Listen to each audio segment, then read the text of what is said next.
কথাটা শুনতে খারাপ লাগবে, ধূপকাঠি বা মোমবাতি আমাদের সনাতন শাস্ত্রের কোনো জিনিস না। কেউ যদি মোমবাতি নিয়ে যদি একটু ঘাটাঘাটি করেন, দেখো সেটা কি দিয়ে তৈরি করে। আমাদের সনাতন ধর্মে আছে ধূপ, ধুনা, আছে প্রদীপ।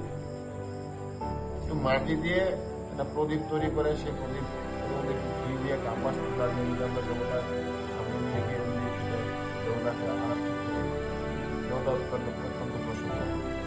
হ্যাঁ, তার ধূপকাঠি থাকে হচ্ছে প্রথমত কেমিক্যাল। এটা কোনো ধূপ কাঠি বলে কিছু নেই, আগরবাতি বলে কিছু নেই। হ্যাঁ, এটা টোটালটাই কেমিক্যাল এবং এর মধ্যে থাকে বাঁশের স্টিক। বাঁশ আমাদের শ্মশানে কাজে লাগে, দাহ কাজ জাতি হয় উপরে। আমাদের সনাতন ধর্মে আছে হচ্ছে ধূপ কাঠির জায়গা আছে ধূপ।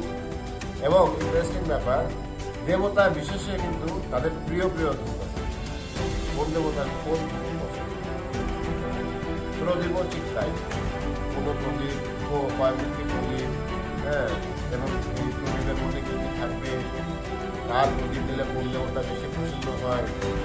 হ্যাঁ, তো ধূপকাঠি বা মোমবাতি আমাদের সনাতন শাস্ত্রের জিনিস না।